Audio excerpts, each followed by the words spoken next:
ونصلي على رسوله الكريم. أعوذ بالله من الشيطان الرجيم. بسم الله الرحمن الرحيم. رب اشرح لي صدري ويسر لي أمري واحلل عقدة من لساني يفقه قولي واجعل لي وزيرا من أهلي. ربي يسر ولا تعسر وتمم بالخير وبك نستعين يا فتاح ربي زدني علما. اللهم فقهنا في الدين، اللهم فقهنا في الدين، اللهم فقهنا في الدين. ربي هب لي حكما وألحقني بالصالحين. ربنا آتنا في الدنيا حسنة وفي الآخرة حسنة وقنا عذاب النار. ربي إني لما أنزلت إلي من خير فقير. ربنا أتمم لنا نورنا واغفر لنا إنك على كل شيء قدير. ربي اغفر لي ولأخي وأدخلنا في رحمتك وأنت أرحم الراحمين. ربي ارحمهما كما ربياني صغيرا. ربنا هب لنا من أزواجنا وذرياتنا قرة أعين واجعلنا للمتقين إماما. ربي اجعلني مقيم الصلاة ومن ذريتي ربنا وتقبل دعاء. ربنا اغفر لي ولوالدي وللمؤمنين يوم يقوم الحساب. اللهم مصرف القلوب صرف قلوبنا على طاعتك. اللهم مصرف القلوب صرف قلوبنا على طاعتك. اللهم مصرف القلوب صرف قلوبنا على طاعتك. آمين يا أرحم الراحمين. Assalamu alaikum wa rahmatullahi wa barakatuh. Once again, Alhamdulillah, we are studying Surah Baqarah, and now we are at ayah number 258 of Surah Baqarah. And today we'll be covering ayah 258, 259, and 260 of Surah Al Baqarah. And we will start with the word by word meaning, inshallah. A'udhu billahi minash shaitanir rajim. Bismillahir rahmanir rahim. ألم تر إلى الذي حاج إبراهيم في ربه أن آتاه الله الملك إذ قال إبراهيم ربي الذي يحيي ويميت قال أنا أحيي وأميت قال إبراهيم فإن الله يأتي بالشمس من المشرق فأت بها من المغرب فبهت الذي كفر والله لا يهدي القوم الظالمين. So we see alam, did you not see? Alam tara. So usually this is an expression that is used. Alam tara, did you not see? Meaning, of course, it doesn't mean literally seeing.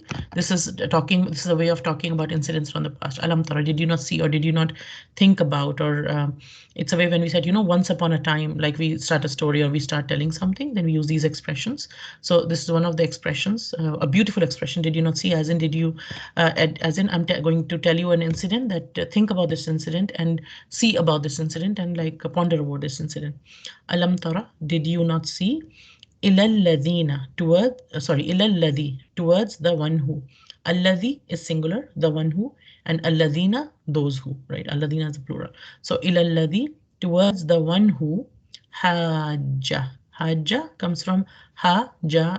Hajj comes from that as well too, because in that we struggle. When we're doing Hajj, we struggle for the sake of Allah. There are little things that we struggle with because there's traveling involved, there's a lot of effort involved, there's a lot of things involved in this whole journey, and you have to have sabr with, and you're doing a journey with thousands upon thousands of people doing the same journey at the same time. So there's shortage of water, there's traveling things, there's things to remember, there's things to do in the right time, there's things to be patient with whatever other people might be behaving.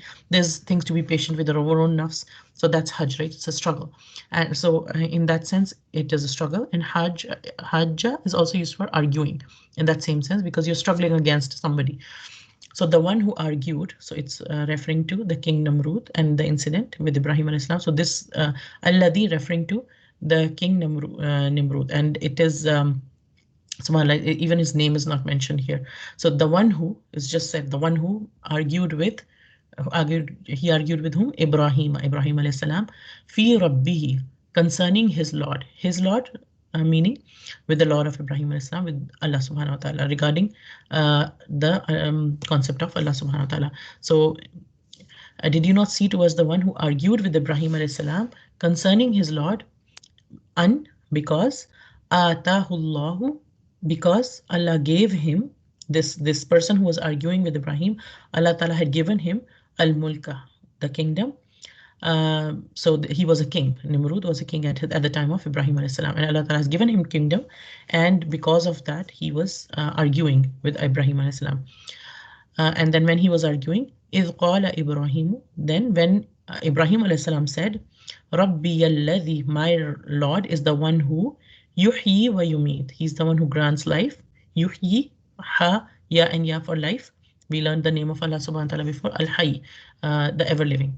So Rabbi alladhi, my Lord is the one who grants life, wa yumit, and causes death. Qala, and then this person who was arguing with Ibrahim alayhi salam, he replied, Qala, ana uhyi wa yumit. I give life and I cause death. Qala Ibrahimu, then Ibrahim alayhi salam replied back saying, Fa inna Allah, then indeed Allah subhanahu wa ta'ala, Ya'ti bishamsi, he brings up the sun, min al mashriki, from the east, fa Fa'ti, then so you bring, so if you are the one who gives life and death, if you are the one who claims to be God and everything, then so you do that you bring it, biha it, min al maghribi, from the west, Fabuhita. So he became dumbfounded, like he didn't have any reply to that. This person who was arguing with Ibrahim alayhi salam, this king who was arguing with him, Ibrahim alayhi salam, he had no reply to this. He became dumbfounded. Fabuhita alladhi, so became dumbfounded, the one who kafar, who had disbelieved. So the one who had disbelieved, meaning this person. Wallahu, and Allah subhanahu wa ta'ala, la yahdil qawma dhalimeen. Allah ta'ala does not guide the people who are wrongdoers. So in this ayah, Allah Ta'ala is telling us, have you not considered the one who argued with Ibrahim alayhi salam about his Lord merely because Allah had given him kingship? When Ibrahim alayhi salam said, my Lord is the one who gives life and causes death, this person replied, I give life and cause death. And Ibrahim alayhi salam said, indeed, Allah brings up the sun from the east, so bring it up from the west. So this disbeliever was overwhelmed by astonishment and dumbfounded. He didn't have anything to reply to it. And Allah subhanahu wa ta'ala does not guide the wrongdoing people. Then the next ayah, ayah 259. أو كالذي مر على قرية وهي خاوية على عروشها قال أنى يحيي هذه الله بعد موتها فأماته الله 100 عام ثم بعثه قال كم لبثت قال لبثت يوما أو بعض يوم قال بل لبثت 100 عام فانظر إلى طعامك وشرابك لم يتسنه وانظر إلى حمارك ولنجعلك آية للناس وانظر إلى العظام كيف ننشزها ثم نكسوها لحما فلما تبين له قال أعلم أن الله على كل شيء قدير. Sorry, or kalladhi. So that was one incident, and then now we are going to talk about another incident in this ayah.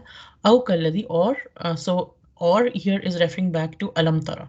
So here when Allah Ta'ala said in previous ayah, did you see about this incident, or did you see about this one? So this is another incident then. Kalladhi, or like the one who marra, passed, ala qaryatin, by or upon a Qaryatin is a township, a little town or a little city or a little village. Wahiya, and it here referring to the Qarya, the township.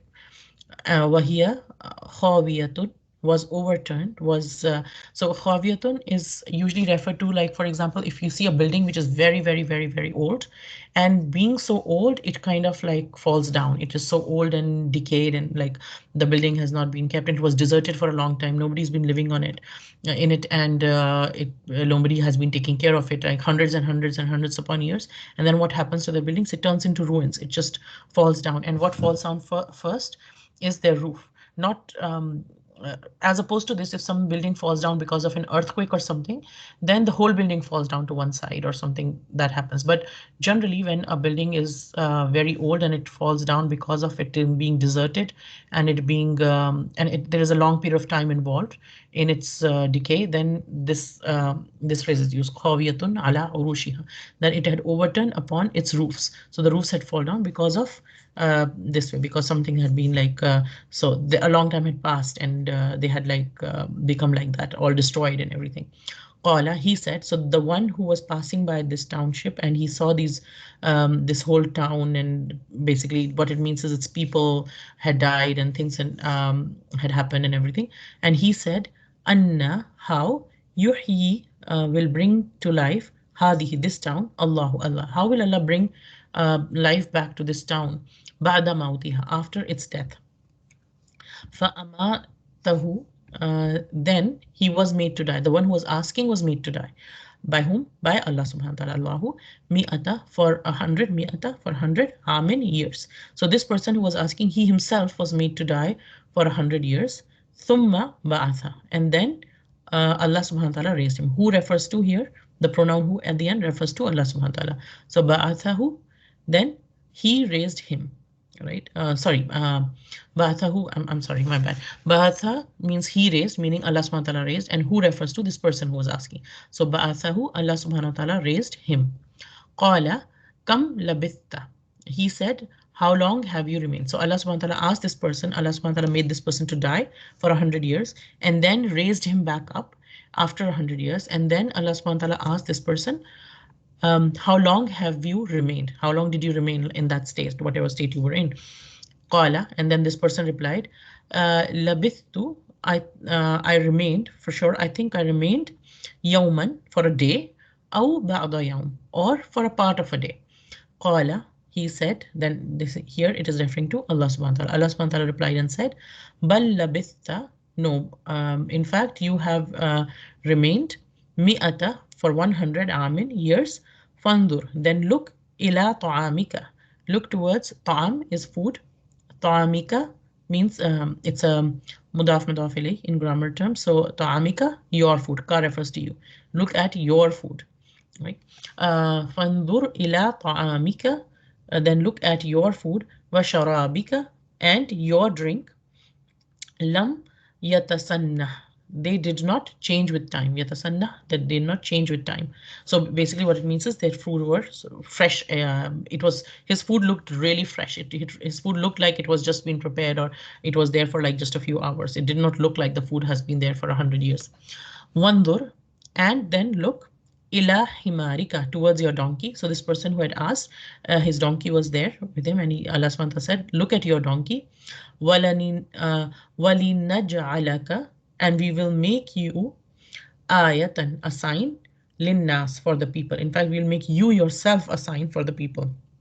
Wandur, and look, ilal idami, at the bones, meaning the bones of this donkey, because this donkey had decomposed. The food had not decomposed, but this donkey had died, and it was all like bones, in which are like lying for a long time, 100 years. We can imagine a donkey which has died, and then he has the corpse having lying there for 100 years. What will happen to it? The animals would have eaten from it, birds would have eaten from it, and everything like that.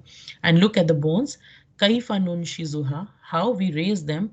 Thumma, then naksuha, we cover them, as in the bones. Lahman, with flesh, we cover the bones with flesh. Falamma, then when, tabayyana, it became clear, lahu, to him. So it became clear to this person what Allah Ta'ala was teaching him.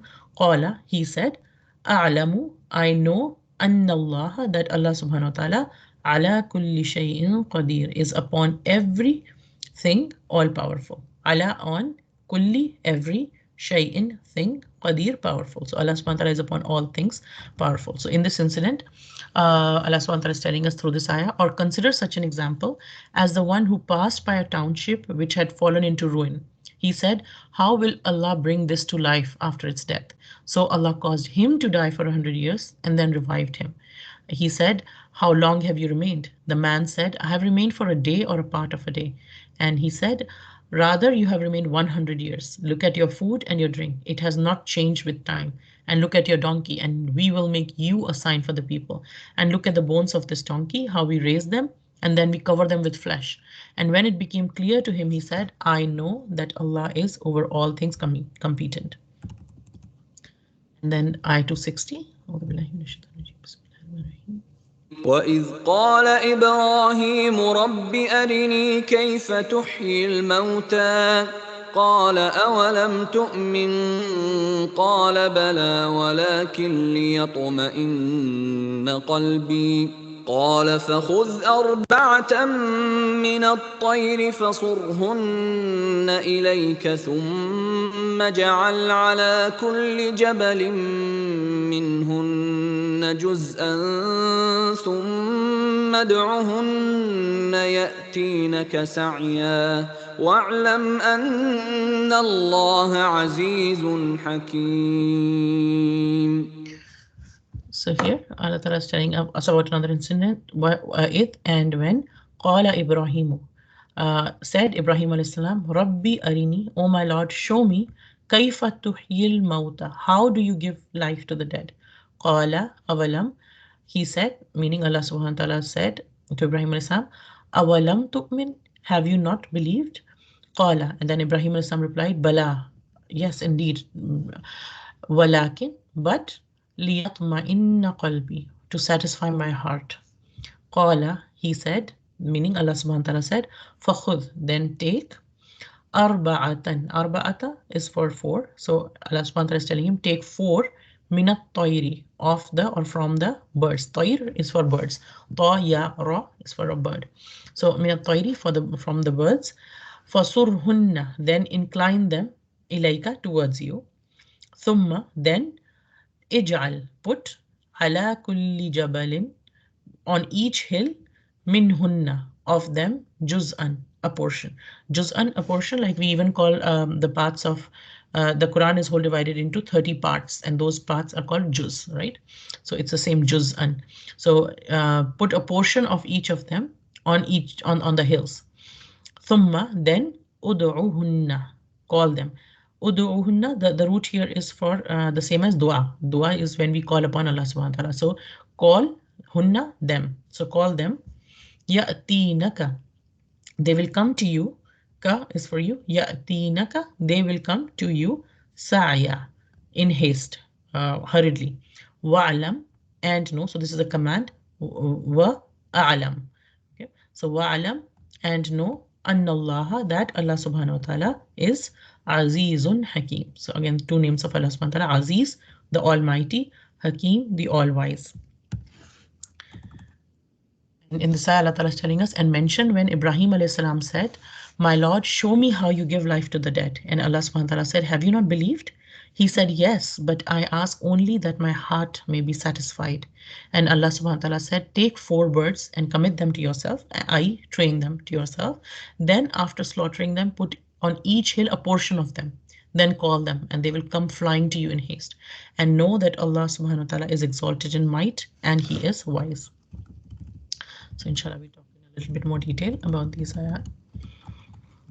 Alhamdulillah. So here we are learning about, so previously we learned about Ayat al-Kursi, and after Ayat al-Kursi we had 2 ayat which were telling us to hold on to Allah subhanahu wa ta'ala. And once we know what our Rabb is like, who our Rabb is and his qualities through Ayat al-Kursi, then Allah Ta'ala told us to hold on firm.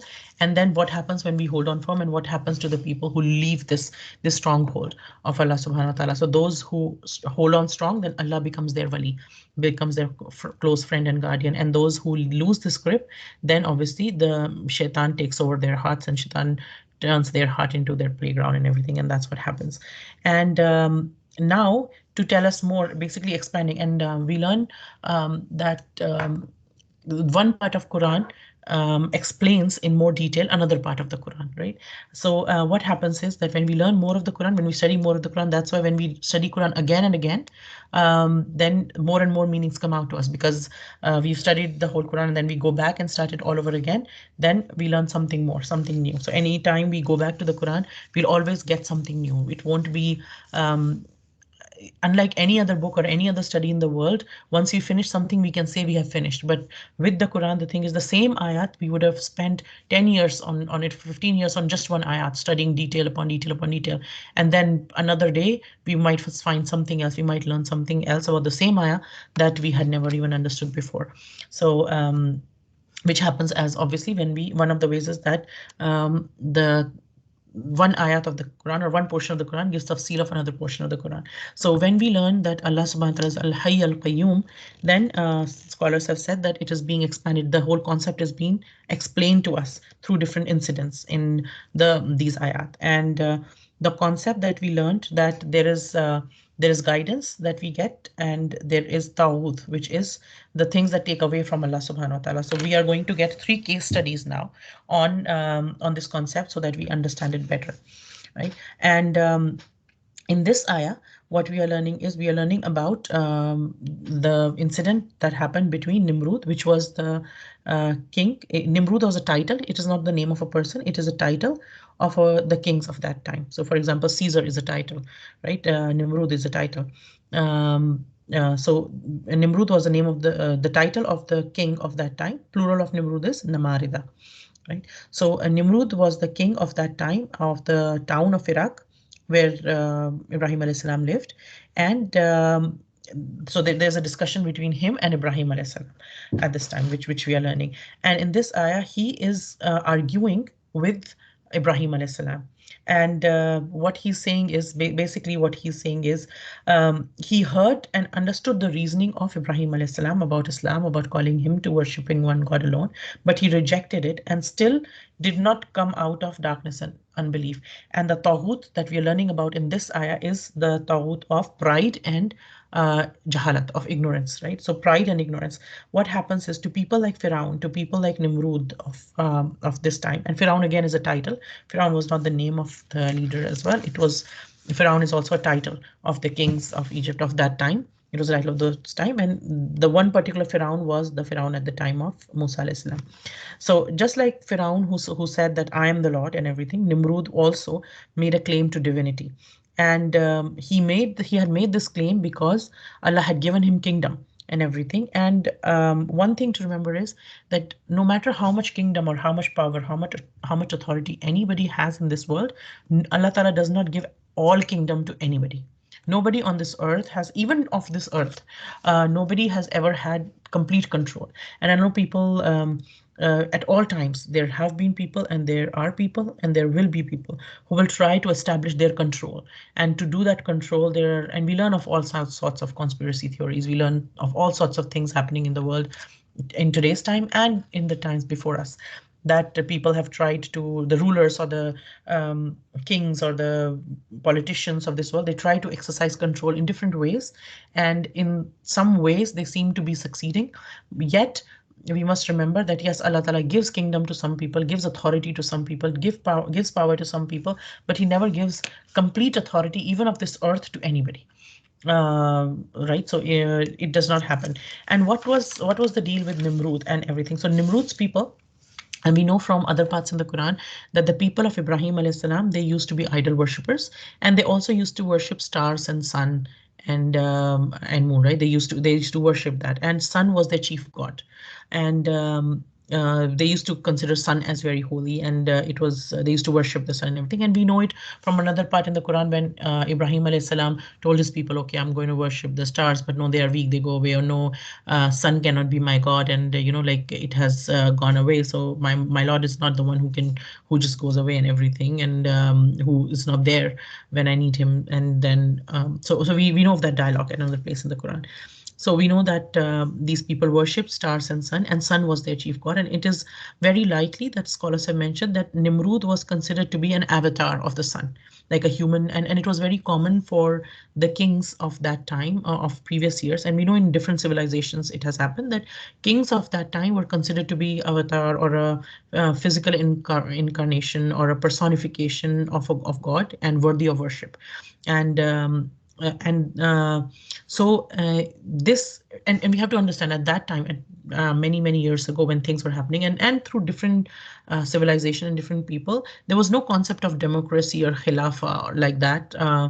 But the claim to divinity was a way of the kings to keep their power. Right, because because once they claim this divinity, once they claim that they are either an incarnation of God or a son of God or something like that, astaghfirullah, what happened is it was a means to keep the power, and their word was in fact treated like the word of God. So if they say something, everybody would not, like, we don't even think about, people would not even think about it. They're like, no, we have to follow it. It is the king's order, and they would worship it, and sometimes literally and sometimes just figuratively, but they made this claim to divinity. So in that context, we can understand that when this Nimrud, when this leader is making a claim to divinity that he's the avatar of the sun, or he's a physical incarnation of the sun, and then he needs to be worshipped, then it becomes very hard for him to accept the invitation of Ibrahim alayhi salam to take Allah alone as a god, right?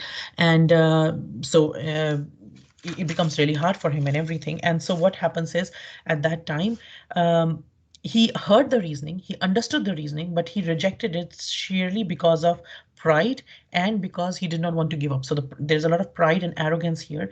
And it's not just rejecting, but rejecting with arrogance here, that he still does not want to come out of this darkness of unbelief, because apparently to him it is giving him a lot of power. So to give up that power was something that he was not ready to give. And we are learning about this example now, but we'll also learn about other two examples today in the other two ayat of. So this example we are learning is about Nimrud, who is basically rejecting because of arrogance and everything. And then we will learn two examples ahead on how those who accept Allah's help, they are granted complete conviction of, complete conviction and peace of mind. They get that. And because and they will see sometimes the things which are not seen by other people. So and we learn them about them in the next ayat. Also, through this discussion that we will be seeing in this ayah, we learn that prophets did not come to take over any kings. Their purpose was not to, okay, you have this power and I want this power instead of you.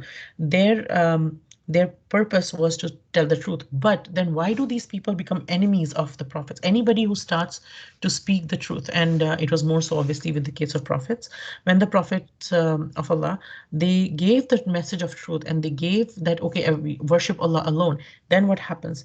With the truth, anybody who has established their power and authority on lies, on things, they feel danger now. They feel endangered by this message of truth, because truth is going to take away their power. Truth is going to, take away whatever they have built on, and whatever lies they have built on. Anybody who comes up with the truth becomes a threat to them, because even if the person does not intend to be a threat to those people, the people will perceive him as a threat because he's coming up with the truth, which might take away their power. So anything that takes away their power, because it's built on lies, the person is always very defensive about it, always very on a lookout of who's trying to attack me and everything. Whereas when a person is is saying things based upon truth, and his foundation is strong, then they are not worried about these things and everything, right? So, and again, so these people, what they consider is these rulers of previous time. And again, there's a lesson for us as well. Sometimes some people try to oppose us, and we're like, why do this person hate me so much? Why does, like, I just want good for them, and I don't know why they're feeling, why do they feel that I'm out to get them or anything? It's nothing like that. I'm trying to tell them the truth. And we will face hostility from some people, and subhanallah, Allah Ta'ala has taught us how to navigate every situation through this Quran. It is a guidance for every situation that we face. So basically, Allah subhanahu wa ta'ala sent Ibrahim alayhi salam to this ruler, and Ibrahim alayhi salam's father, Azar, who was a prominent member of Nimrud's cabinet. And we learn at other places that Azar was the one who used to build idols. And therefore, anybody who's living in an economy which there's a lot of idol worship, then the person who makes idols obviously makes idols, or the priests of that community who help people worship idols, or put the offerings on idols and stuff. We know that those people rise to a position of popularity and money and power in any society when the society looks upon as them, right? So Ibrahim alayhi salam's father Azar was a prominent member of Nimrod's cabinet. Also, just to mention here that in some tafasir, in some places, there is a little difference of opinion regarding Ibrahim alayhi salam's father Azar. Some people hold that he was actually not his father, he was his uncle. Azar, but and there is a legitimate difference of opinion there. So if we come across that, we might come across that in some tafasir, but it's nothing to worry about. It's basically we take the lesson, and Allahu Alam, Allah Ta'ala knows best. When it is not very explicit and Allah Ta'ala has left something as ambiguous, then we don't need to bother too much about it. So in this argument that was happening between these two, and what are the lessons that we can take, right? And what was the argument first of all? The argument was that Ibrahim alayhi salam is saying that worship Allah alone, and what this person is saying, Nimrud, who was the king at that time, was saying, no, Rab is not that. I am the Rab. That's what he's saying. Astaghfirullah, may Allah Ta'ala forgive us. And we only say because this statement to illustrate what he said. And then what was the argument? The argument was, who do you consider as your Rabb? So he's asking Ibrahim alayhi salam, okay, who do you think is the Rabb? If it's not me, who can it be? I'm the one who has the power, right? And but what Allah Ta'ala tells us in this, even in the beginning of it, this is that he was arguing, but the whole kingdom that he had was in fact not his own. The kingdom was given to him by Allah subhanahu wa ta'ala. Even this kingdom, this power that he holds is given by Allah subhanahu wa ta'ala. So one lesson that again we learn from here is that Allah Ta'ala tests sometimes people with giving them power. Sometimes Allah Ta'ala tests us with hardship, but sometimes Allah Ta'ala tests us with giving us some power or some ability or some talent and everything. If we have certain power, then what are we going to do? That's our test. Are we going to be grateful and obedient, or are we going to go astray in vanity and pose as if you're yourself God to humanity? Like we learn, we hear phrases nowadays like this is my life, I'll do whatever I want, or my body, my choice, and everything. But when we learn more about Islam and we internalize the teachings of Islam, then we understand that yes, Allah Ta'ala has given us a choice, but it is not my body. This body is given to me by Allah Ta'ala. This is not my life. This life is given to me by Allah Ta'ala. Yes, Allah Ta'ala has given me a choice, but I belong to Allah Ta'ala. That's why we say, Inna lillahi wa inna ilahi raji'un, that I belong to Allah Ta'ala and to Him I will return.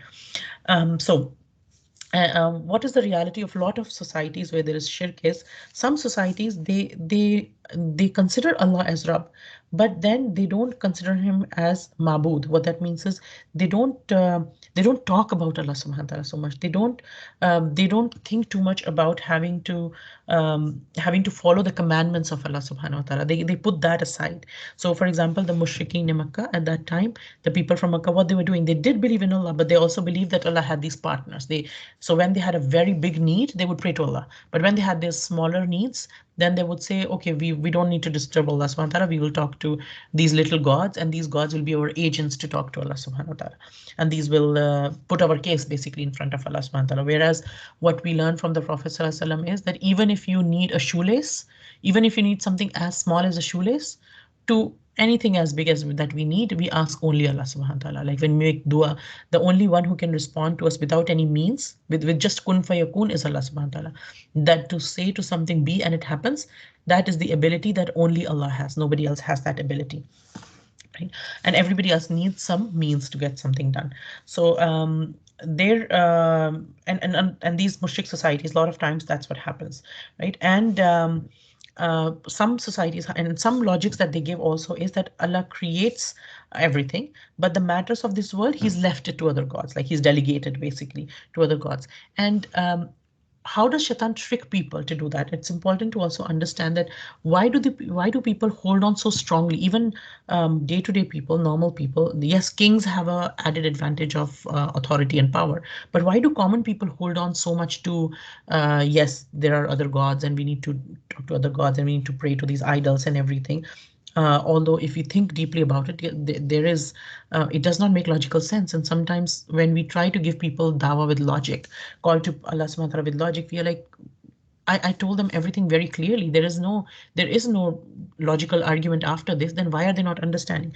Because see, what happens is when somebody worships an idol cannot give any guidelines. An idol cannot tell you do this and don't do this. So when somebody is worshipping an idol, they can choose what they do, they can choose what they don't do in the name, and they can make their own rules and then just stick to those rules because what is convenient for them. Whatever is not convenient for them, they can flip it very easily, right? And another thing is a mushrik knows that a person who has iman can tolerate anything, that they can have sabr with a lot of things, but not against the name of their Lord. And this person basically knows that. So, for example, if you know the story of Bilal radiallahu anhu, what happened was the people would tell him that, okay, if you just say that Allah accepts somebody else as your Lord, one of our idols, then we'll let you go. We don't have a problem with you believing in Allah, but we have a problem in you believing in just Allah, in that you won't believe in any idols. You have to believe in any of our idol, and then we'll not torture you anymore. But what did Bilal radiallahu anhu kept saying? Ahad, Ahad, right? He's the only one, only one. I'm not going to believe in anybody else. He's the only one.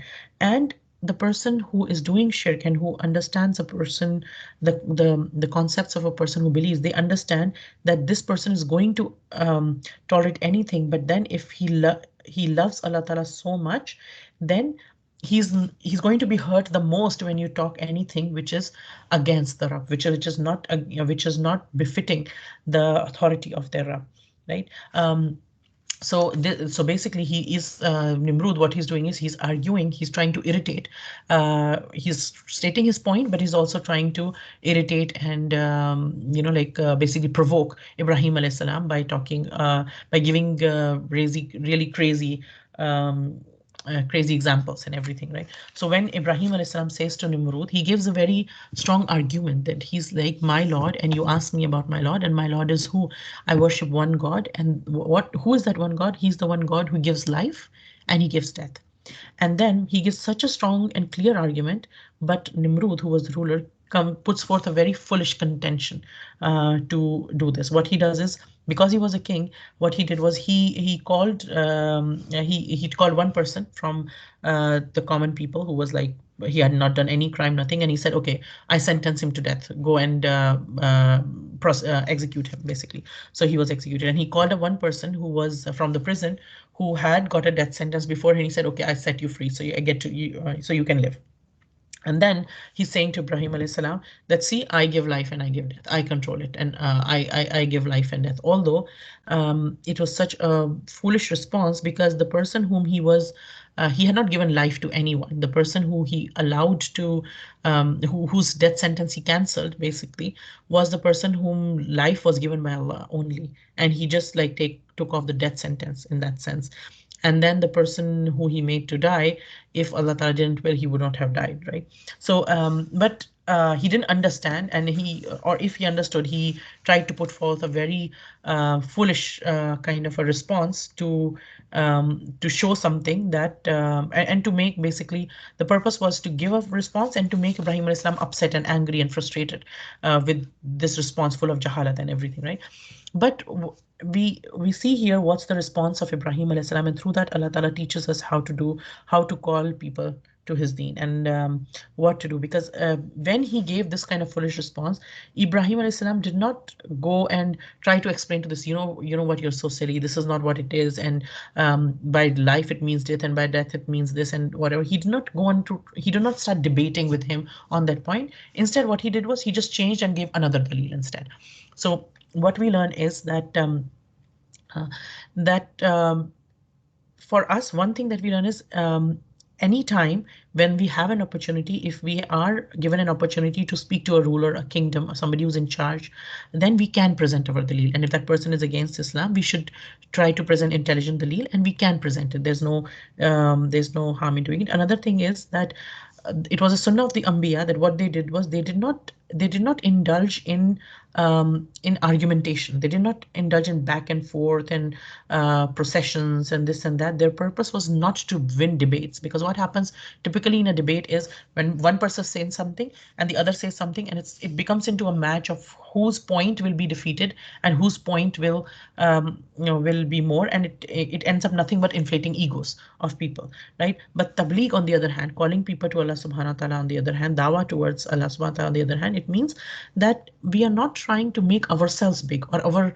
what I'm saying big, but we have to make Allah's name big. Right? When we focus on the name of Allah, then we don't get into these debates. And then if we see the other person behaving like this, then we don't indulge more into it. Okay, fine. He did not give any response to that. He just started with another argument. Okay, then if you are like this, then if you think you give life and you give death and you are the Rabb, then my Rabb, he brings the sun from the east every day. So you bring it from the west. And then this person got dumbfounded and everything, right? And in this dalil, in giving this dalil, there is also a hidden taunt in reference to the sun, because what they thought was that sun is God and everything. Rather, here Ibrahim alayhi salam is pointing out that sun is not God. In fact, my Rabb controls the sun. He brings the sun out from east every day, and this sun is in absolute control of Allah. And the sun rises and sets according to divine law. And one thing is that here we should not think of it as we should not take it very literally into thinking that the sun moves. Obviously, we know that the sunrise and sunset happens because of the motion of the earth relative to the sun, and not necessarily the movement of the sun, right? So it is the motion of the earth, but this is referring to the um, a common man's, it's not referring to the science, but it's referring to a common man's observation of the sunrise and sunset that he sees every day, some a common phenomena that we see every day around us. And there's a hadith to the effect of that every day the sun, before it sets, it does sajda to Allah subhanahu wa ta'ala, and then it asks for permission to rise again, and then Allah ta'ala gives it the permission to rise, and then it rises from the east. But there will be one day when the sun will do sajda to Allah Ta'ala and ask for a permission, and the permission will not be given to the sun. It will be said, go back from where you come from. And that's the day when sun will rise from the west. And that will be the day then after which Tawbah will not be accepted. Right. So we learn from another hadith that Tawbah will be accepted until if an individual, the sakaratul maut, the pains, the pangs of death have not started yet. Before that, if anybody and these pangs of death are the very last moments before a person dies. So these pangs of death, which are very specific kind of pangs of death, when a person has seen the angel of death, the soul has not been taken out yet, but the person has seen it, and it's literally it's a matter of seconds now that the person's going to go. So at that time, the tawbah is no more accepted. And if a person lives to that time, to the time towards the day of judgment, if people are living towards that time, once the sun rises from the west, one of the signs of the day of judgment, then after that, the tawbah will not be accepted. So we are told, our scholars tell us that we should keep turning to Allah Ta'ala in tawbah for whatever we have, because that door is open for us at the moment. And then Allah Ta'ala tells us that although he became dumbfounded, and Allah Ta'ala does not give guidance to dhalimeen, those people who do. And sometimes we wonder that why does this person not have guidance? Why does so many people are talking to this person or that person, and why is guidance not getting to this person? And sometimes we see people who are doing a lot of evil in this world, and we are like, why don't they turn to Allah Ta'ala instead and stop doing all of this and turn their lives around and everything? One thing that we learn here is Allah Ta'ala will not, guidance is in the hands of Allah Ta'ala, and He will not give it to people who do dhulm, who are unjust to the creation of Allah Ta'ala, who do any kind of injustice, who are doing. And we learned before that the biggest dhulm is shirk. So whoever is indulged in dhulm and who are not even wanting to come out, not even wanting to turn back to Allah subhanahu wa ta'ala, then Allah ta'ala will not give such kind of people guidance. One thing we also learn here is that when we are doing tabligh, some other points of tabligh that we learn from from the behavior of Ibrahim alayhi salam is that Ibrahim alayhi salam did not get angry or upset at this person, right? And so what it means is, along with ilm, he also has something that we call hilm. And what is hilm? Like one of the names of Allah is Halim, right? So hilm is a quality in which you have forbearance. You are like, if people are behaving crazily in front of you, you don't stoop down to their level. You keep your calm, even though you understand that the person's behaving crazily and badly and everything. You don't, and yes, you will feel anger, but that does not mean that you start acting on that anger. You know when to express what, and that hikmat comes obviously from Allah subhanahu wa ta'ala. But that hilm is that patience, that keeping that patience and keeping that calm in front of other people. And then yes, when as Muslim, when we see something happening against Islam, then yes, we will definitely feel anger, and we should feel anger. But our test is that sometimes we have to swallow that anger. Sometimes we cannot express that anger, right? And there is hikmah in the plan of Allah subhanahu wa ta'ala. Even in us feeling that anger and doing our best to suppress that anger, there is a hikmah of Allah Ta'ala, right? And because any change that happens does not happen overnight. We know even from the day and night, when we look at the day and night doesn't all of a sudden change into a day. It's a process. It's a quicker process as compared to a tree growing from a seed or whatever, but it is a process. The night is dark, but then slowly it turns into a day, and slowly the day turns into the night at the time of the evening, right? And another thing that we is that when we try to talk to somebody else, we should work on our own iman and make it strong and not weak, right? And sometimes we don't have to stay with the person and tell them, keep telling them, keep telling them. Sometimes with some people, and that hikmah only Allah will give us, is that how to talk with whom to persist more and with whom to leave in a little bit.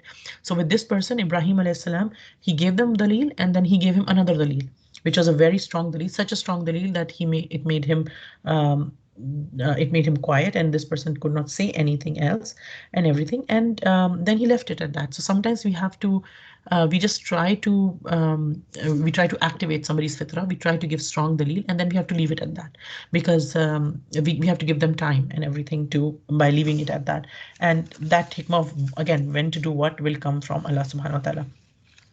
The lesson that we have here is that those who do not become grateful and obedient to Allah, even after the path of guidance has become clear to them, then they become victims of their own pride. And they can even reach the stage of claiming godship for themselves. May Allah protect all of us. Right. And also we learn about different things, that what happens is after this incident, what had happened was that we learned from other narrations is that Ibrahim alayhis salam, after this argument with the king who considers himself as a Rab, and then Ibrahim alayhis salam is having that, is denying it on his face and having this argument with him. After this, for 10 days, Ibrahim alayhis salam was imprisoned, and then the decision was made to burn him in the fire. Right? And we know about the incident of the fire of Ibrahim alayhis salam at other places.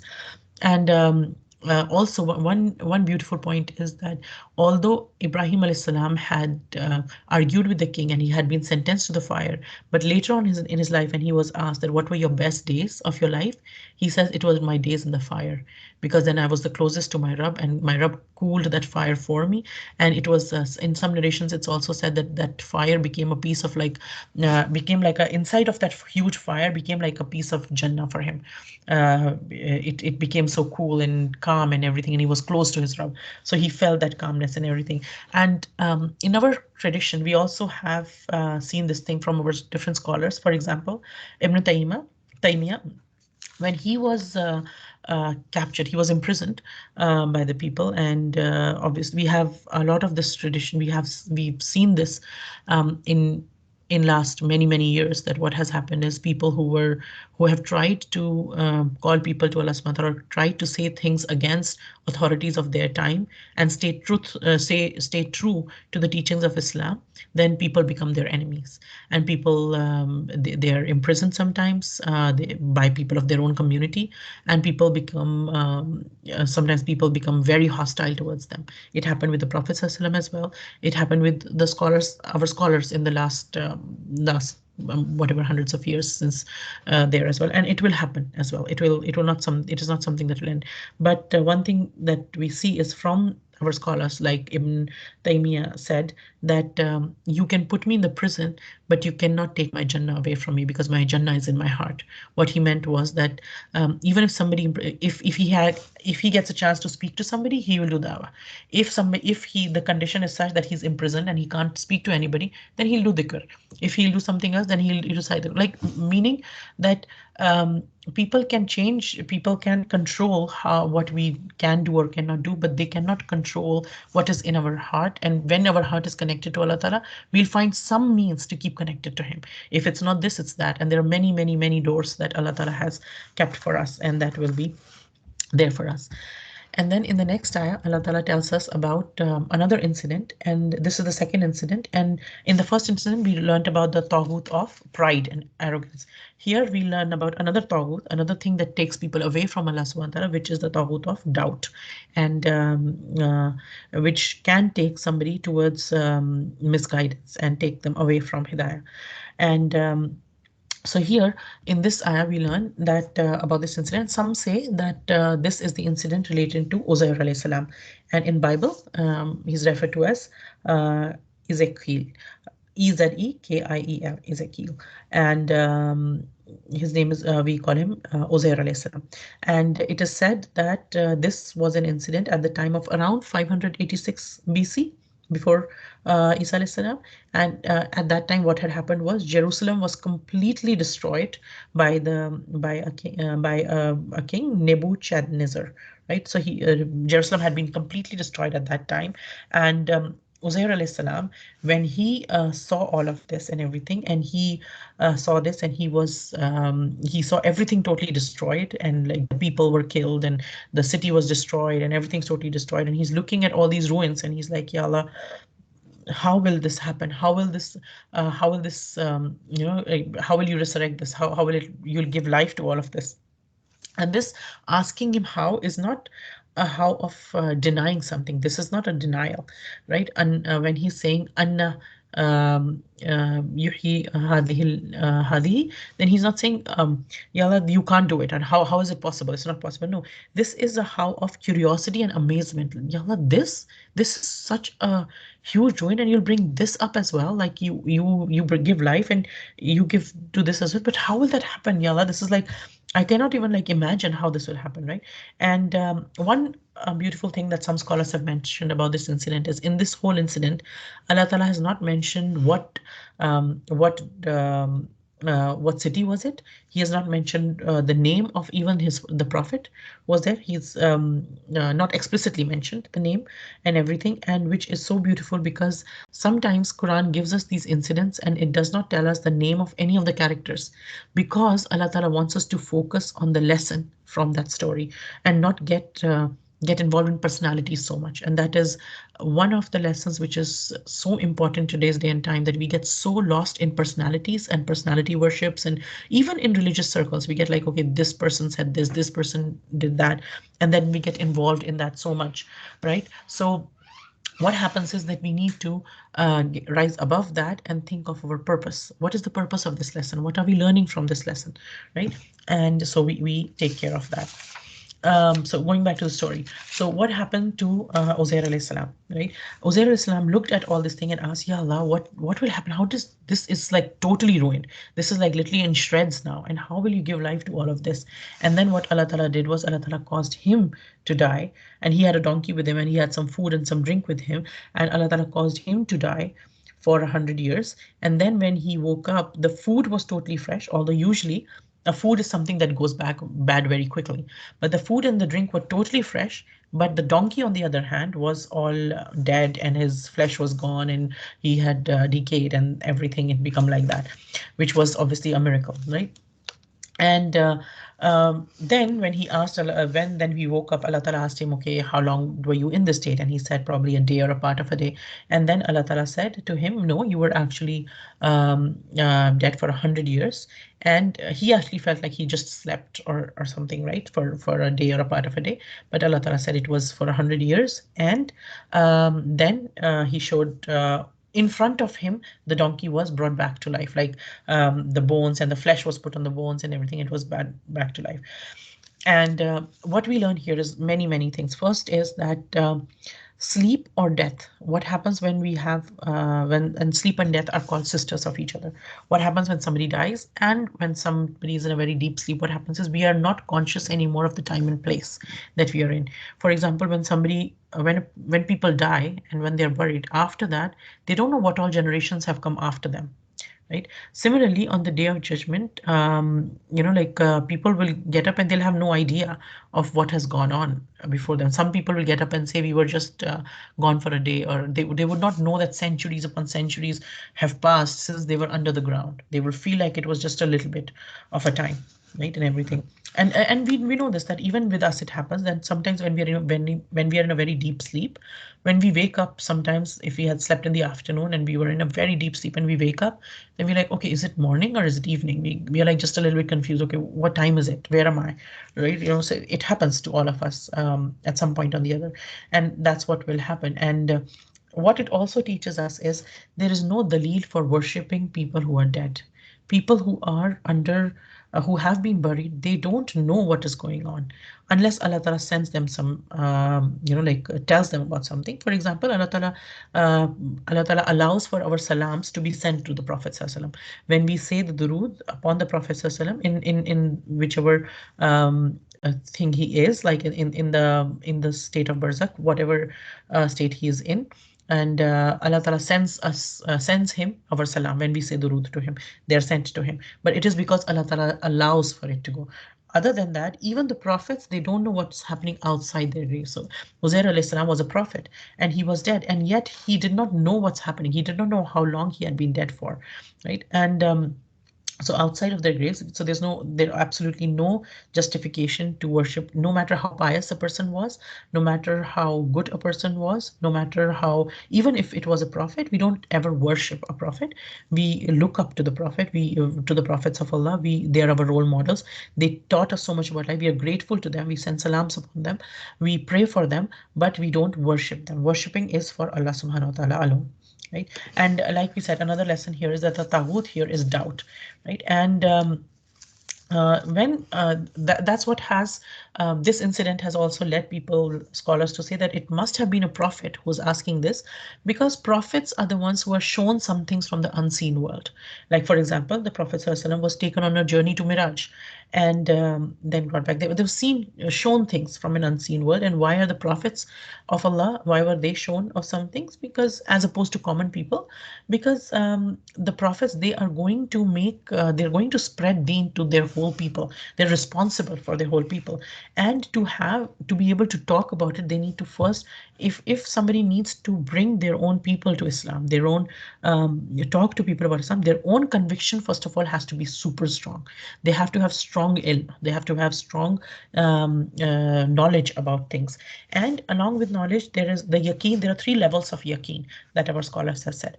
One is ilmul yaqeen, that is the yaqeen which comes with knowledge, and that is the yaqeen that comes with, for example, if somebody is a born Muslim, then they have learnt about this all throughout their life, that there is one God and they need to worship God and things like that. Or if somebody is a revert, they have seen things in their life that brought their heart towards Allah subhanahu wa ta'ala. They saw things or they experienced things that what this that there is a God, and the God is there for me and everything. So they got this knowledge somehow and everything. The second level of yaqeen is ainul yaqeen, when a person sees something actually with their own eyes. So for example, for us, it would be studying the Quran. When we are studying the Quran, we are actually reading these things. We are actually coming in touch with. So first we have the ilmul yaqeen, then we have the ainul yaqeen, when we are actually seeing things in through the Quran. Quran is basically painting these pictures for us. Quran is telling us these stories, which are all true stories. It's not like any fiction. And Allah Ta'ala is telling us each and every these true accounts that we are seeing in a way. We are it's impacting our heart and our mind whenever we are coming across, and it's ainul yaqeen. And the third level, which is a strongest level of yaqeen, is haqqul yaqeen. And that haqqul yaqeen was the level of yaqeen of the prophets. Their yaqeen was so strong that they needed to have that strong yaqeen, because they were going to face things, and then they would then they had to talk to other people with a certain level of conviction. One thing here is, and one thing here also to remember in the terms of dawah, when we are calling people to Islam, when we are talking about Islam to other people, sometimes we focus a lot about learning communication skills. That how are we going to talk to somebody? How are we going to do something and things like that? But that alone cannot make us strong in our tabligh. Right? That cannot make us strong in giving the message. It is the haqqul yaqeen. It is having the strong iman that will make us strong in this, right? And this same incident, after this incident, what Allah Ta'ala said was that He is going to make Uzair alayhi salam uh, a sign for his people. So basically, Uzair alayhi salam, when he got up, 100 years has passed. His grandchildren have become old now. But when he goes to them, he's young and everything. He's younger than his grandchildren and everything. And he's going there. And when he got up, it also comes in the tradition that he had the Torah memorized. The Bani Israel had lost their Torah, right? And when Uzair alayhi salam was brought back up, he had the Torah memorized in his heart already. And so what this led, it increased the belief of some, But this same thing became a fitna for some people. How did it become fitna? Because some people, some sects of Jewish people, they started looking up at Uzair al-Islam as the son of Allah. May Allah forgive us. So they started. So same incident and same sign of Allah subhanahu wa ta'ala became a means of increasing iman for some and a fitna for other people. And that's what Allah ta'ala does. He gives hidayah to some people from the same incident, and he lets people go astray from the same incident depending on what they have inside them. Like for example, Nimrud did not get hidayah. He stayed on arrogance. He got arrogance and he stayed on it, and that's what caused him to go astray. But one another thing that we learn here is that even the prophets of Allah subhanahu wa ta'ala, there are things that impact all of us. For example, anger, arrogance, and doubt. These things come to each one of us. We are not immune to it. We are not angels. There are things, and shaitan will do waswasa. Our own nafs will do tricks upon us. Things will happen. But the point is, when anything happens, we recognize it and we turn to Allah Ta'ala and we ask Him for help. Rather than just keeping ourselves stuck at that position. So Nimrud kept himself stuck at arrogance and stayed there, even though he understood that. As opposed to that, when Uzair alayhi salam, yes, doubt came a little bit, but he didn't stay on it. He turned to Allah Ta'ala and he said that. And then when Allah Ta'ala showed him the sign, then he reaffirmed, Ya Allah, I know that you are upon everything Qadir. You are all powerful. Ya Allah, in Allah ala kulli shay'in Qadir. Ya Allah, you are the one who has all power over everything. And we learn in the beginning of Surah Baqarah itself, ذَلِكَ الْكِتَابُ لَا رَيْبَ فِيهِ هُدًى لِلْمُتَّقِينَ, that this is a book about which there is no doubt. So what is the lesson for us? If any of us start to have, and it will happen to all of us at different point, iman does go up and down. When any doubt comes to us from anywhere, that, you know what, are you sure about the day of judgment? Are you sure about this? Or are you sure about that? Something like that happens, then we should remove it right away. We should try to remove it right away. And one way to remove it right away is go back to the Quran. When we learn the Quran, when we start studying the Quran, those doubts, they go away, where iman gets stronger, right? And everything. And it keeps getting stronger like that, that we keep making stronger. So for example, if in the night I see a curtain move on the side and I'm a bit scared, okay, what is there, right? The best thing to do is just get up and look behind that curtain right away. If I don't do that and I keep having this fear, that fear will grow upon me, and that fear will be like, okay, there is something. Is there something? What's going on? Is the window open? Or like, is there something supernatural? This, that, and then your mind can keep playing tricks, and shaitan can have a feast on that time. So the best thing is, if we have any doubt about anything, go and as soon as the doubt comes, just go and satisfy that doubt, in the sense that go back to the Quran, study the Quran, do something. So when our iman starts to go down, and sometimes it goes down, we don't even know the cause of it, the best thing is start learning things from the Quran and keep a regular habit of reading the Quran. Even just doing tilawah of the Quran, just opening the Quran and reading it, that will impact our hearts and our minds. And another thing is to understand that Allah Ta'ala changes the condition of people. So these people who this township, this city who had become all ruined and everything, Allah brought it back to life.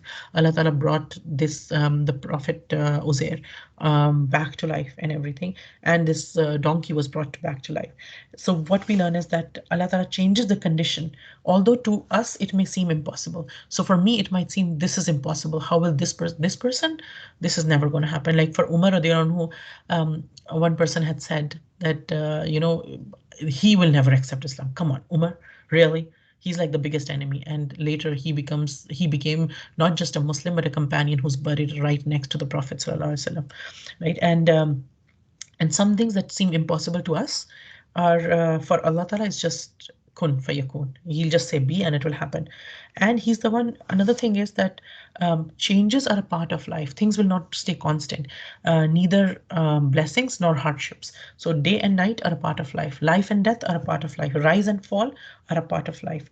And another thing that we learn from this is, if Allah wills, He can keep a person or a thing even above the laws of nature. So for example, the law of nature, Uzair al-Islam was much older and everything.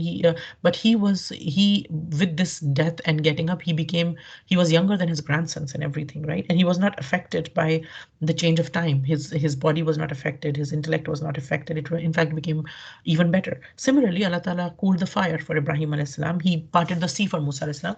These are laws of nature that Allah Ta'ala these are the laws of nature, but Allah Ta'ala can break them when He wills. Then they won't apply. The fire became cool for Ibrahim alayhi salam. The fire is never cool, right? There has to be means to extinguish the fire and everything. We can do all of that, but we cannot make a fire cool.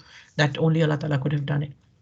Another thing that some scholars have taken, which is so beautiful, is that for our Muslim Ummah, sometimes we look at the condition of Muslims around us and we see so many Muslims who are either away from their salah, or they are not praying, or they are into sins, like some things in alcohol and zina and this. We see all kinds of things and we are like, Ya Allah, the state that our Ummah has reached, how will we revive again? How will we, at a community level, at the Ummah level, how will we go back to that stage? And this ayah gives us confidence that Allah Ta'ala can bring them back, because what happened with Bani Israel at that time, they had got so further away from Allah Ta'ala and got destroyed by their enemies, but Allah Ta'ala revived Iman in them as well through Uzair al-Islam. Then Uzair al-Islam went back, he taught them the Torah, and the religion was revived as well. It was not just like physical, it's not just physical revival, there was also spiritual revival and religious revival for the Bani Israel, who were the Muslims of that time. So for us, it means is that no matter how hopeless the situation seems to us, never lose hope that Allah Ta'ala can bring change, whether it is in calling our friends and family to Islam, or calling our friends and family who are already Muslims to follow the commandments of Islam. All we can do is convey the message, but it is in Allah's hands to revive it, and Allah Ta'ala can and will revive it when He wills. And in the next ayah, Allah Ta'ala tells us about another incident about Ibrahim alayhi salam.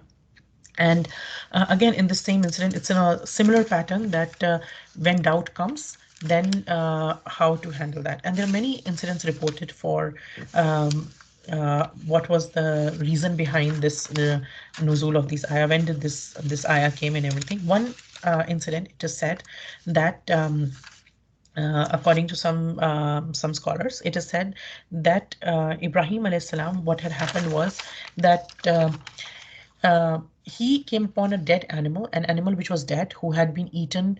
He was around a sea shore, and what had happened was he saw a creature who had been eaten by fish and other sea creatures, and then a tide came and took away a bit of it, and then some of it was left on the shore. Then some wild animals came and ate from this creature, this animal, and so a part of it became dust. And then after the wild animals had departed, the birds came and eat from it, and then obviously when the birds have eaten and the birds are going to do their droppings, and the wind scattered their droppings in the air. And then when Ibrahim alayhi salam observed all of this, he was amazed, and he said, and in some incidents it says that shaitans whispered to him that when will Allah join all of this together, all these pieces which are scattered everywhere now, like the land, the air, and the sea everywhere, and how will this all come together and everything. And another thing says that he was amazed and he said, "Oh Lord, I know how you collect it all together, but show me how will you give life to it so that I may witness it," right? And so that my heart may be reassured. That is, the shaitan's whispers can go away. And my heart is reassured that I don't like these whispers and I want these whispers to go away. And in another incident, it's another report, it is said that when Ibrahim alayhi salam was arguing with Nimrud, and he said that, it is my Lord who gives life and causes death. And Nimrud replied that I give life and cause death, and about the prisoner, that whole thing we just talked about. Then Ibrahim alayhi salam said that, verily Allah the Almighty, He gives life by returning the soul to the body of the dead person. And Nimrud replied that, have you ever witnessed it yourself, what you said? And Ibrahim alayhi salam was unable to say, yes, I've seen it. So he switched to another argument. And then he asked his Lord later on that how he gives life to the dead, in order that his heart might be strengthened, and then whenever he might need to speak to another person, he could speak that yes, he has witnessed it, or something like that, right? So that's another narration, and Allah knows best. So it is it's not from a hadith, but it's just a narration, so we can drive lessons for it, but we cannot based obviously our aqeedah upon it. And then another incident by Ibn Abbas, Sayyid ibn Jubair, and As-Sudi says that when Allah Ta'ala took Ibrahim alayhi salam as his Khalil, as his very close friend. Khalil is a very close friend whom he loves due to righteousness and piety. So when Allah Ta'ala took Ibrahim alayhi salam as his Khalil, the angel of death himself, he sought permission from Allah Ta'ala, and he came to Ibrahim alayhi salam to congratulate him about this news. And Ibrahim alayhi salam asked, what will be the sign of this, that Allah Ta'ala has taken me as a Khalil and He's accepted me as a Khalil? Then the angel replied that Allah Ta'ala will answer your dua and give life to dead at your request. And when the angel departed, then Ibrahim alayhi salam said this, that Ya Allah, how do you give life to the dead? And like so. And yes, I believe, but I want this so that my heart may be reassured.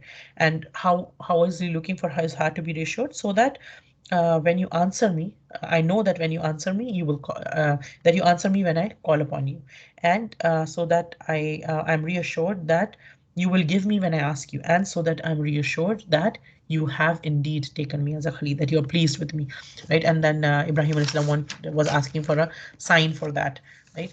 And so he asked that, and basically the one thing is, this does not mean that he did not have iman. He had iman, but iman goes up and down, like they said, and it is important for us to keep working on our iman, to keep strengthening our iman. And Ibrahim alayhi salam asked Allah Ta'ala for that, to reassure his heart.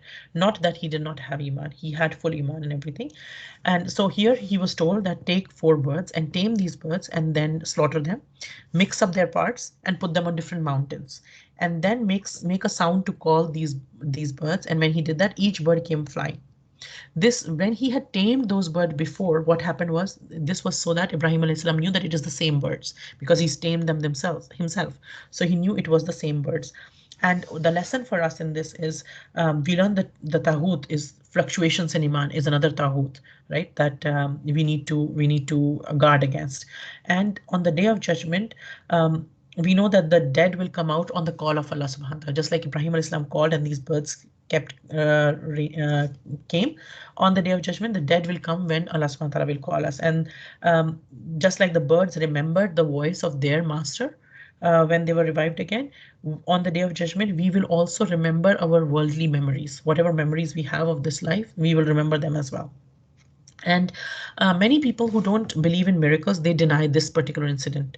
Um, and uh, um, and why don't we deny it? Because we understand that miracles are unique to Nabi.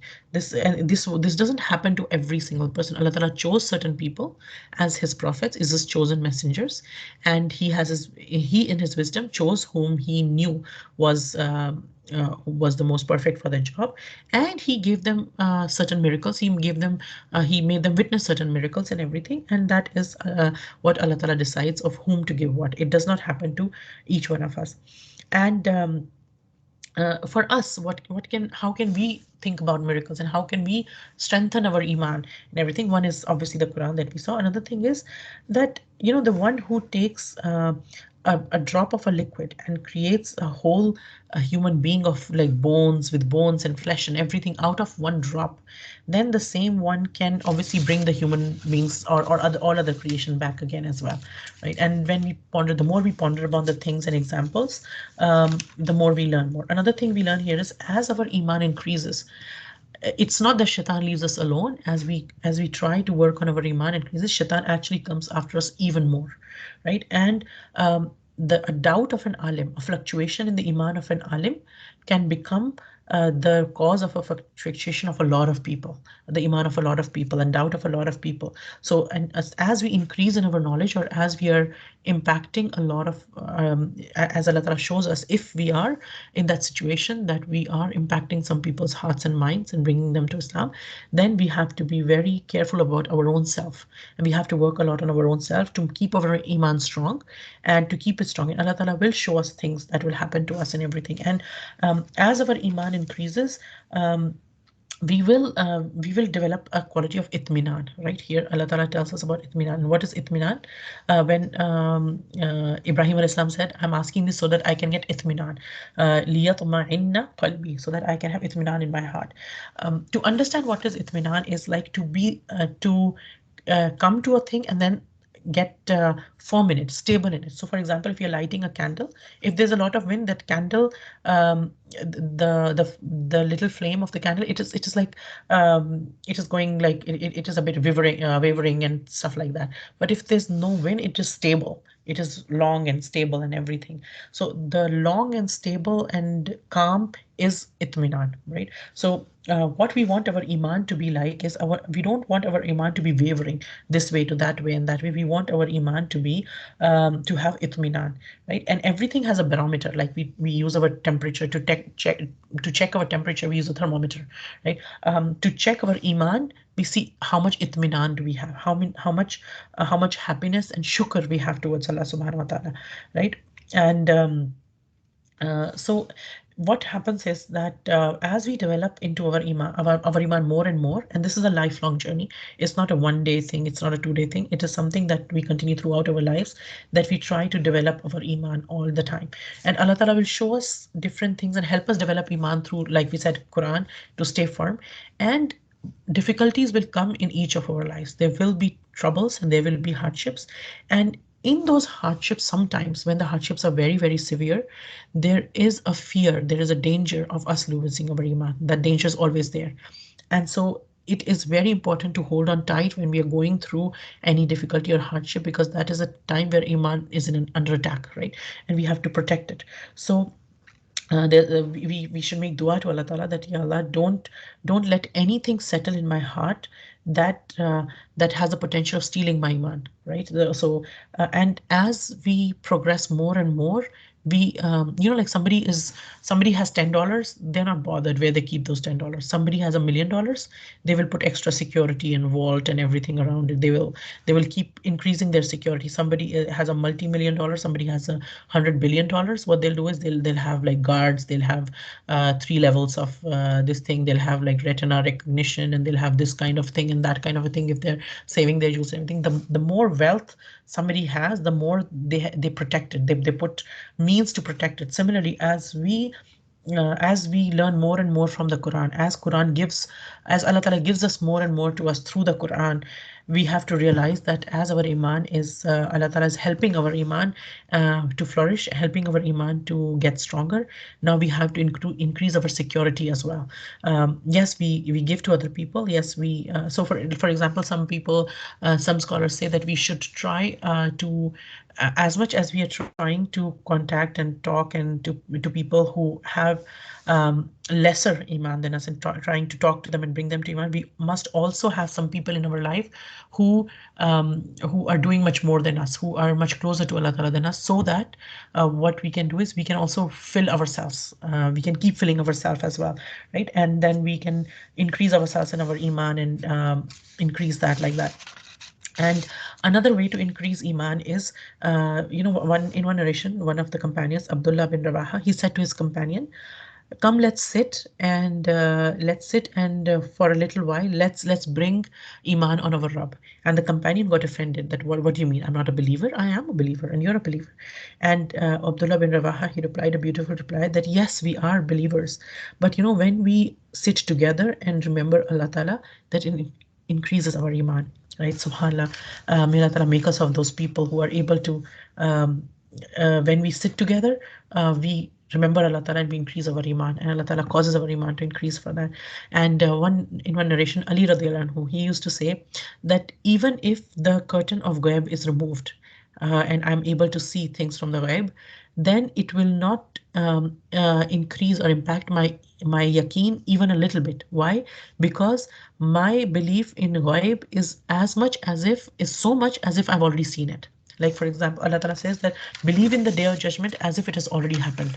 That believe in it with so much conviction that it has already happened. So keep yourself firm on that, right? And again, like we said, that when we have this desire to meet Allah Ta'ala, then Allah Ta'ala has this desire to meet us as well, right? And Allah Ta'ala tells us in towards the end of this ayah, وَعَلَمْ أَنَّ اللَّهَ عَزِيزٌ Hakim, that Allah Ta'ala is almighty and He is all wise. So 2 names that are mentioned here, again, whenever the names of Allah Ta'ala is mentioned in the Quran, it is very beautiful to see the context as well, that in what context are they being mentioned here. When Allah Ta'ala is talking about that Ibrahim alayhi salam, call the birds and they'll come to you, and obviously the lesson here is for the day of judgment, that mankind will be revived on the day of judgment. What we learn from here is that revival of mankind on the day of judgment, it's certain and definite. It is definitely going to happen. And how is it going to happen? Allah Ta'ala is almighty. He has all power to do so. He can do it, and he will do it when he was to do it. And second thing is, that he's Hakim. So doing this is justified by his wisdom. He won't do it just for there's a purpose in doing it. There's a purpose on the day of judgment, and he will do it with a purpose, with his hikmah, that at that day things will be settled. Some justices which are not given in this world, like we are rude to somebody, nobody can punish us for that in this world. Nobody can take us to court for that. This person was rude to me, or this person was not very nice to me and everything. But in Allah's court, every little thing, every little gesture of the eye will be accounted for, and everything, right? So everything will be taken care of. And what are we learning from these lessons is to make our tawheed stronger, right? And what we also learn, which will come after these ayat and sometimes, is that to get closer to Allah Ta'ala, to get to know Allah Ta'ala more, the path is, another path is to make ourselves stronger, is sacrifice. And that sacrifice of our, sometimes our wealth, sometimes of our time, sometimes of the things that we do, sometimes that the things that I want to do but I don't do it because I feel something else, even if it's halal, that I feel something else would be more pleasing to Allah Ta'ala, then I do that. Then through that we get the marfat of Allah Ta'ala. We get the understanding about Allah Ta'ala. Allah Ta'ala teaches us about himself through those experiences that we go through. And subhanAllah, these incidents show us something about, like in nowadays we talk about experiential learning.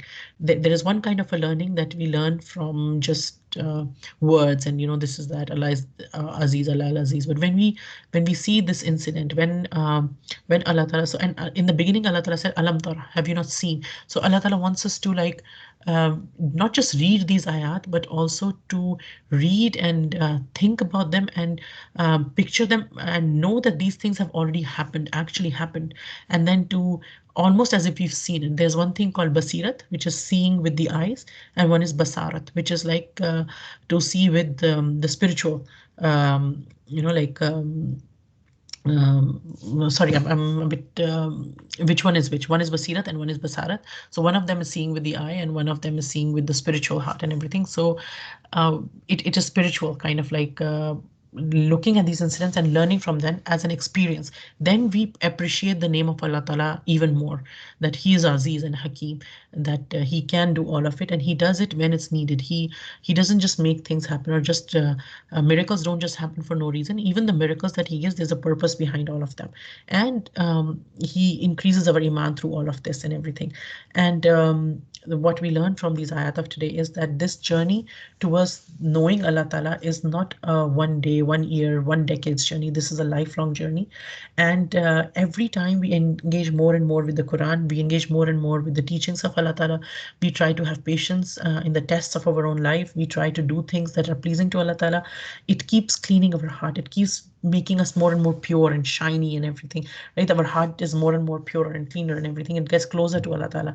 And so much so that it comes to a point that while sitting, standing, lying down, the person starts talking to Allah Ta'ala in their heart, in their mind. That conversation just keeps going on at the back of our mind. And for some people, it might be the cricket score, or the hockey score, or the basketball score, or the Super Bowl, what is going on. And some people's back of mind, it might be just that going on. But to a believer, when they keep trying to get closer to Allah Ta'ala, everything is replaced in the back of their mind with the conversation to Allah, with Allah Subhanahu wa Ta'ala. They might be like doing things of their daily life, but Allah Ta'ala is always there.